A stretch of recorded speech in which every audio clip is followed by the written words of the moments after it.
ఈరోజు అంటే ఒక్కొక్కసారి చాలా బాధ అనిపిస్తుంది. జగన్మోహన్ రెడ్డి పరిపాలన ఒక కేఆర్బి అని అన్నించుమించు మనం అనుకుంటాం, ఆర్ఆర్బి అని, రైల్వే రిక్రూట్మెంట్ బోర్డు అలాంటి మాటలు వింటూ ఉండేవాళ్ళం ఇంతకుముందు. ఇతన్ని చూస్తే కేఆర్బి అని ఒక వర్డ్ గుర్తొస్తుంది. కల్తీ రిక్రూట్మెంట్ బోర్డు అని. దాన్ని స్థాపించినోడే జగన్మోహన్ రెడ్డి, దానికి అధ్యక్షుడే జగన్మోహన్ రెడ్డి అన్నట్టుగా ఈరోజు కొన్ని వ్యవహారాలు అతగాడి హయాంలో జరిగిన సిచ్యువేషన్స్ చూస్తూ ఉంటే ఒక పక్క భయం అనిపిస్తుంది, ఒక పక్క బాధ అనిపిస్తుంది, ఒక పక్క సిగ్గు అనిపిస్తుంది. ఇలాంటి వాడిన 5 సంవత్సరాలు ఆంధ్రప్రదేశ్ రాష్ట్రం భరించింది అని మనం అబ్జర్వ్ చేసుకుంటే, కోవిడ్ లాంటి పరిస్థితుల్లో వెంటిలేటర్ల మీద జనాలు చచ్చిపోతూ ఉంటే ఆ రోజు కల్తీ మందులు సరఫరా చేసి కల్తీకి నాంది పలికాడు, కల్తీ లిక్కర్ చేసి కల్తీ లిక్కర్కి నాంది పలికాడు. అదేవిధంగా మనం చూసుకుంటే ఇసుకను కూడా కల్తీ చేసి, మామూలు ఇసుకలోని కూడా సముద్రపు ఇసుకను కలిపి ఇసుకను కూడా కల్తీ చేశాడు. ఆఖరికి విద్యా వ్యవస్థని కల్తీ చేసి పరీక్షల్లో కూడా కల్తీ చేసే పరిస్థితి కనిపిస్తూ ఉంది. ఇలా చూస్తే ఓవరాల్గా చూస్తే కల్తీ, ఒక పాలనే ఒక కల్తీ, ఆ మనిషే ఒక కల్తీ. ఇవన్నీ పక్కన పెడితే ఆఖరికి ప్రసాదాల తయారీలో ఉపయోగించే నెయ్యిని కూడా కల్తీ చేసి, అది నెయ్యి కాదు, రసాయనాలతో తయారు చేసిన ప్రసాదం, అలా తయారు చేసి దాన్ని కూడా మహాప్రసాదంలాగా ప్రజలందరూ ఆరోగ్యాలతోని సెంటిమెంట్తోని ఆడుకొని ఈరోజు తిరిగి కళ్ళబొల్లి మాటలు మాట్లాడుతూ ఆ జరిగిన మహాపాపాన్ని తిరిగి ఈరోజు ఎన్డీఏ కూటమి వాళ్ళైన గౌరవ ముఖ్యమంత్రి చంద్రబాబు నాయుడు గారి మీద, ఉప ముఖ్యమంత్రి పవన్ కళ్యాణ్ గారి మీద, అదేవిధంగా నారా లోకేష్ బాబు గారి మీద నెట్టడానికి వాళ్ళు చేస్తున్న ప్రయత్నం చూస్తూ ఉంటే వాళ్ళకి సిగ్గనిపించట్లేదేమో తెలియట్లేదు. కానీ అలాంటి వాళ్ళని 5 సంవత్సరాలు భరించినందుకు ఆంధ్రప్రదేశ్ రాష్ట్ర ప్రజలుగా మేమందరం కూడా సిగ్గుపడే పరిస్థితి కనిపిస్తూ ఉంది. నిజంగా నేను ఒకటే అడుగుతున్నానండి, నిన్న మొన్న కూడా చూశాను, ఎక్కడైనా వాళ్ళలో పశ్చాత్తాపం కనబడుతుందా? ఎవడైనా బయటకు వచ్చి అయ్యో తప్పైపోయిందని లెంపలేసుకుంటాడా? కనీసం బయటకు వచ్చి ప్రజల ముందుకైనా బయటకు వచ్చి అయ్యో తప్పైపోయిందని మాట్లాడతాడా అనుకుంటే, వాళ్ళ పరిస్థితులు చూస్తా అంటే కల్తీ ఎక్కడ జరిగింది అంటాడు ఒకడొచ్చి, కల్తీ జరగలేదని సిబిఐ రిపోర్ట్ ఇచ్చింది అంటాడు ఒకడు వచ్చి, బయటకు వచ్చి ఒకడు జంతు కొవ్వు కలవలేదు కదా అని అంటాడు ఒకడు వచ్చి బయటికి. అంటే ఈ రకంగా తిరిగి అదే మసిపూసి మారేడికాయ చేసి ఆ నెపానంతటిని తీసుకొచ్చి చంద్రబాబు నాయుడు గారి మీద, లోకేష్ బాబు గారి మీద, పవన్ కళ్యాణ్ గారి మీద నెట్టేయడానికి ప్రయత్నిస్తున్నారే తప్పించి ఎక్కడ కూడా పశ్చాత్తాపం అన్నది కనిపించట్లే. నేను ఒకటే స్ట్రైట్ క్వశ్చన్ అడుగుతున్నా. ఈరోజు 1 కాదు 2 కాదు, మొత్తం 4 నివేదికలు ఈరోజు చాలా క్లియర్గా, అరే నాయనా నువ్వు చేసిన పరీక్షల్లో నెయ్యిలో కల్తీ జరిగింది, కొన్ని రిపోర్ట్స్ అయితే అది నెయ్యే కాదు రసాయనాల ముద్ద అని చాలా క్లియర్గా తేటతెల్లం చేసినాయి. ఈరోజు ఫర్ ఎగ్జాంపుల్ 2022లో వైసీపీ గవర్నమెంట్లోనే మీ చైర్మన్, మీ బాబాయ్ వైవి సుబ్బారెడ్డి ఉన్న టైంలోనే ఒక రిపోర్ట్ వచ్చింది, దానికి సంబంధించి పరీక్ష ఆధారంగా ల్యాబ్ రిపోర్ట్ వచ్చింది. అది కూడా CFTRI రిపోర్ట్ ప్రకారం central food technological research institute Mysore, అందులోని చాలా క్లియర్గా అడల్ట్రేషన్ జరిగింది, కల్తీ నెయ్యి ఉంది, అందులో పామ్ ఆయిల్ ఎక్కువగా ఉంది అని చెప్పి ఆ రోజు రిపోర్ట్ ఇచ్చింది.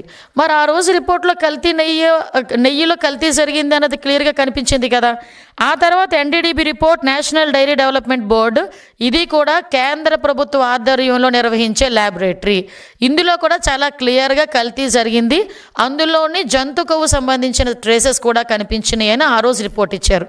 తర్వాత NDRI report, national dairy research institute వాళ్ళు కూడా కల్తీ జరిగింది, ఆ కల్తీ నెయ్యి అయితే అందులో ఉంది, ఉపయోగించిన నెయ్యి అయితే రసాయనాల ముద్ద అని చెప్పి ఆ ల్యాబ్ రిపోర్ట్ కూడా బయటకు వస్తే కొంతమంది అంటారు అందులో జంతు కొవ్వు కలపలేదని చెప్పారు కదా అన్నారు. అందులో కలపలేదని ఎవడు కూడా అథెంటికేషన్ రిపోర్ట్ ఎవడు ఇవ్వలే. చాలా క్లియర్గా వాళ్ళు ఏమన్నారు, ఒక 10% లోపు కానీ కొంత జంతుకు ట్రేసెస్ కనిపించాలంటే ఆ టెక్నాలజీ మా దగ్గర లేదు అన్నారు, కానీ అందులో లేదు అని ఎక్కడ కూడా మెన్షన్ చేయలే. అంటే వీళ్ళు ఏం చేస్తారంటే సూక్ష్మ రంధ్రాన్వేషణ అంటారనమాట కొంతమంది. అంటే చేసేది ఏమీ లేక కొంచెం నాటు సామెతలు వస్తాయి, అది నేను చెప్పకూడదు కూడా. అంటే సాధారణంగా కొన్ని సందర్భాల్లో ఉన్నట్టు చదవండిరా బాబు అంటే దాన్ని లూప్ హోల్స్ ఎతికి చదివే పరిస్థితుల్లో NDRI రిపోర్ట్ని బేస్ చేసుకొని వాళ్ళు మాట్లాడే పరిస్థితి కనిపిస్తుంది ఉంది. ఈరోజు సిట్ రిపోర్ట్, అది సిబిఐ సిట్ సంబంధించి సుప్రీంకోర్టు నిర్వహించిన ఒక సిబిఐ సిట్ ఆ రిపోర్ట్లో కూడా కల్తీ జరిగిందని చాలా క్లియర్గా అందులో మెన్షన్ చేసింది. నేను కల్తీ జరగలేదు అంటున్న మహానుభావులందరికీ కూడా ఒకటే స్ట్రైట్ క్వశ్చన్, కల్తీ జరగలేదని నీ దగ్గర రిపోర్ట్ ఏమైనా ఉందా? కల్తీ జరిగిందని నేను 4 రిపోర్ట్లు చూపించగలను ఈరోజు. గవర్నమెంట్ పరంగా నేను 4 రిపోర్ట్లు చూపిస్తా. నీ హయాంలో lab report, NDDB report, NDRI report, అదేవిధంగా సిఎఫ్టీఆర్ఐ రిపోర్టు, సిట్ రిపోర్టు, 4 రిపోర్ట్లు నేను చూపిస్తా. కల్తీ జరగలేదు అని చెప్పేదానికి నీ దగ్గర ఏమైనా ఒక్క రిపోర్ట్ అథెంటికేషన్గా ఒకటి ఉందేమో చెప్పు. అంతేగాని నీ దగ్గర ఉన్న రిపోర్ట్ ఏంటో చెప్పనా? తాడేపల్లి కొంపలో ప్రింట్ అయ్యే ఒక సాక్షి పేపర్ ఏమి రాస్తే అదే రిపోర్ట్ అనుకొని బయటకు వచ్చి మేధావులు, ఒక్కొక్కడు 30 సంవత్సరాల రాజకీయ అనుభవం ఉన్న వాళ్ళు, 20 సంవత్సరాల రాజకీయ అనుభవం ఉన్న వాళ్ళు, అదేవిధంగా మాజీ మంత్రులు, మాజీ ఎమ్మెల్యేలు రోడ్డు మీదకి వచ్చి బయటకు వచ్చి వెంకటేశ్వర స్వామి భక్తి పార్వశంలో మునిగిపోతున్నామని చెప్తూనే అదే వెంకటేశ్వర స్వామి కొండ మీద మహాపాపం జరిగితే ఆ మహాపాపం తాలూకా నివేదిక గురించి మాట్లాడండిరా అంటే సాక్షి పేపర్ ప్రింట్ అయిన ఒక నివేదికను తీసుకొచ్చుకొని ఇది అక్కడ కల్తీ జరగలేదు అని మాట్లాడతాడు. అరే మీకు అసలు బుర్ర పనిచేస్తుందా అండి? వెంకటేశ్వర స్వామి ప్రసాదం అండి. తిరుమల తిరుపతి దేవస్థానానికి ఎవరైనా యాత్రకి వెళ్ళారనుకోండి, ఆ యాత్ర ఎప్పుడు పూర్తవుతుందో తెలుసా జగన్మోహన్ రెడ్డి గారు? అఫ్కోర్స్ మీకు తెలీదు, మీకు హైందత్వం గురించి మీకు తెలీదు. కాబట్టి కొంతమంది మీ చుట్టుపక్కల ఉన్న వాళ్ళైనా కనుక్కోండి. చాలామంది అక్కడ మీ బాబాయ్ గారు వైవి సుబ్బారెడ్డి అక్కడ చైర్మన్ చేశారు. మీ పక్కనే ఉన్న భూమన్ కరుణాకర్ రెడ్డి, చెవిరెడ్డి భాస్కర్ రెడ్డి, ప్రతిసారి ఎంతో కొంతమందిని తీసుకెళ్లే మీ మహిళా మంత్రులు చాలామంది ఉన్నారు కదా, వాళ్ళందరినీ అడగండి యాత్ర ఎలా కంప్లీట్ అవుతుందంటే కొన్ని ఏరియాస్లో కానీ చాలా మట్టుకు తిరుమల తిరుపతి దేవస్థానంకి వెళ్ళి వెంకటేశ్వర స్వామిని, ఆ కలియుగ వెంకటేశ్వర స్వామిని మనస్ఫూర్తిగా దర్శించుకొని ప్రసాదాన్ని కాలికి తగలకుండా, కిందన కూడా పెట్టకుండా, చెప్పులతో కూడా చెప్పులు వేసుకొని కూడా ప్రసాదాన్ని చేతిలో పట్టుకోకుండా ప్రశాంతంగా ఇంటికి తీసుకొచ్చి పూజ గదిలో పెట్టి పూజ చేసి 10 మందికి చుట్టుపక్కల ఉన్న వాళ్ళకి ప్రసాదాన్ని పంచి అప్పుడు వాళ్ళ దీక్ష విరమణ చేస్తారు.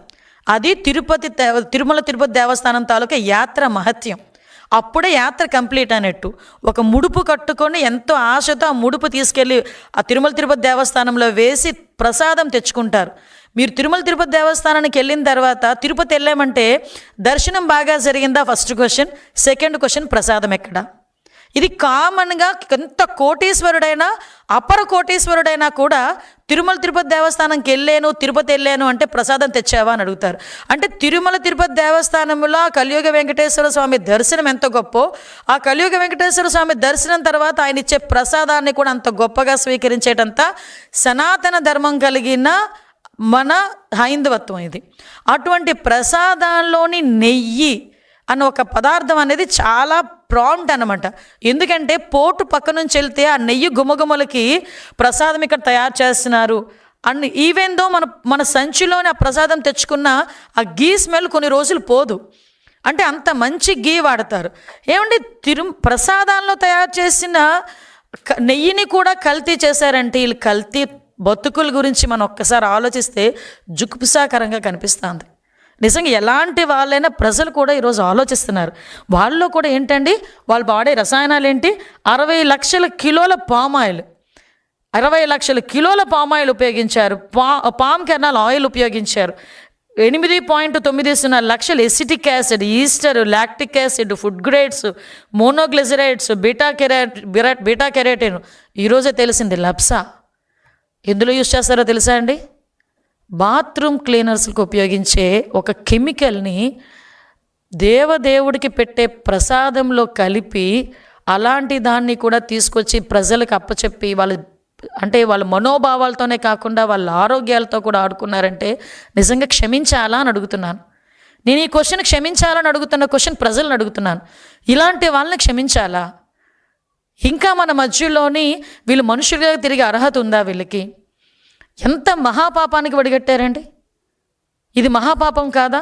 అంటే ఇదంతా కూడా గీలా కనిపించడానికి, గీలా చిన్న స్మెల్ రావటానికి ఇన్ని కెమికల్స్ వాడారు.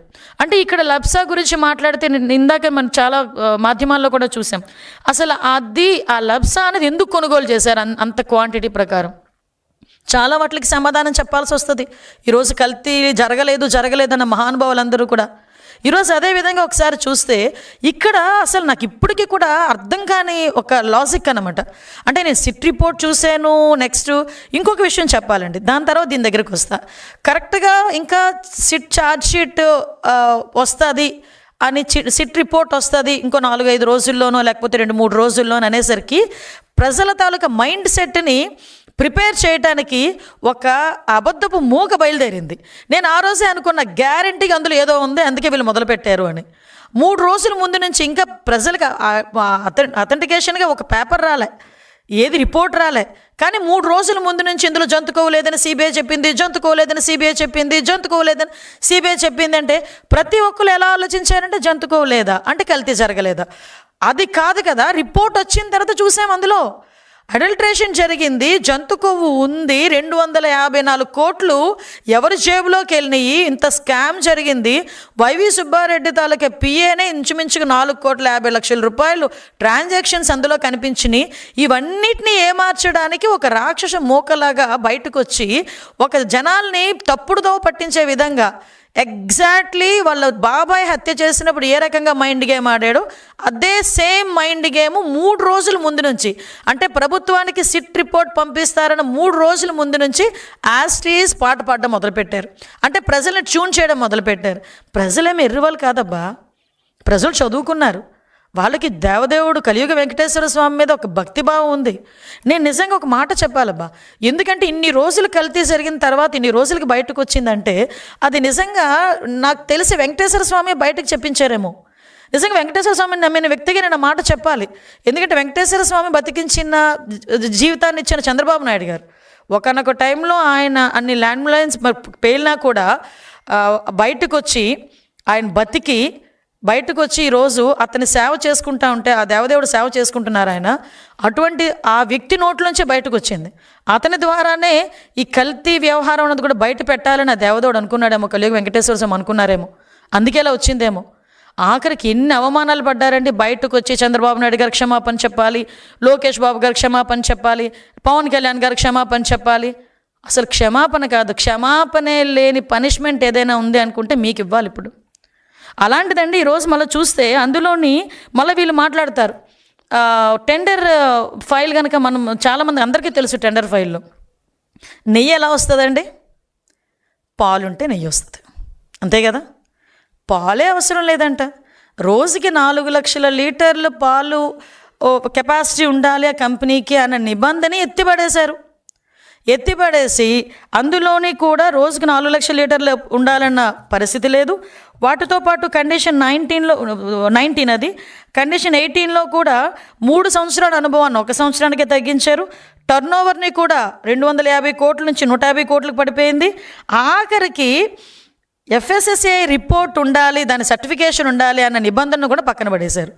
ఎవరి గురించి, ఎందు గురించి, ఎవరి జేబులు నింపడం గురించి, ఎవరి కళ్ళల్లో ఆనందం చూడడం గురించి, ఎవరిని మోసం చేయడం గురించి. పాలే లేకుండా నెయ్యి ఎలా వస్తుంది? అది చిన్న పిల్లోడిని అడిగినా చెప్తాడు ఎలా వస్తుంది. నాకు తెలిసి ప్రపంచంలోని ఏ టెక్నాలజీ కూడా పాలు లేకుండా నెయ్యిని తీసుకొచ్చిన టెక్నాలజీ, ఎంత టెక్నాలజీ పెరిగినా ఆ టెక్నాలజీ అయితే రాదు, రాబోదు, రాలేదు. కానీ ఇలాంటి టెక్నాలజీ ఏవైనా నేను ఇందాక చెప్పాను కదా, ఈ KBR బోర్డులో ఏమైనా తాడేపల్లిలో ఉందేమో ఒకసారి చూడాలి. తాడేపల్లి ఏమైనా కొత్త ఫార్ములా ఏమైనా మొదలుపెట్టారేమో, పాలు లేకుండా నెయ్యి తయారు చేసే ఫార్ములా మొదలుపెట్టారు కదా, పామాయిల్తో మొదలుపెట్టారు కదా. ఇలా తీసుకొచ్చిన పరిస్థితి కనిపించింది. ఆఖరికండి 2022లో ఒకటి నిబంధన ఉంటుంది, బీటా సిస్టోస్టిరోల్ టెస్ట్ ఒకటి ఉంటుంది. ఆ టెస్ట్ చేయాలి కంపల్సరీగా. ఎవరైతే సరఫరా చేస్తున్నారో నెయ్యిని ఆ టెస్ట్ కంపల్సరీ వాళ్ళకు ఉండాలి. ఆ టెస్ట్ నిబంధనని కూడా సడలించేశారు. ధర్మారెడ్డి గారే పెడతారు, ధర్మారెడ్డి గారే తీశారు. ఎందుకోసం తీశారో తెలియదు, ఎవరి కోసం తీశారో తెలియదు, ఎంత దానికి ఖరీదు చేశారో కూడా తెలియదు, ఎవరు జేబులు నింపడానికి చేశారో కూడా తెలియదు. ఎందుకు చేశారని అడిగితే దానికి సమాధానం లేదు. ఈరోజు ఆఖరికి లాస్ట్ అండ్ ఫైనల్గా ఈ మహాపాపాన్ని తల చుట్టుకుంటుంది అనుకున్నాడో ఏంటో తెలియదు కానీ ఈ వైవి సుబ్బారెడ్డి ఎక్స్ చైర్మన్ జగన్మోహన్ రెడ్డి తాలూకా వాళ్ళ బాబాయ్ ఈ రకంగా ఈరోజు మాట్లాడుతున్నారు. ఈరోజు ఒకసారి వినండి ఒక interview. I agree that they have submitted in their report that ghee is adulterated.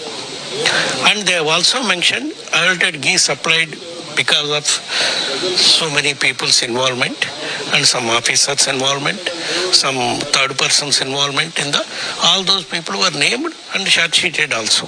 Ghee is adulterated with some palm oil, some canola oil, some other items, whatever it is, that is found in the CBI SIT report that has been mentioned there.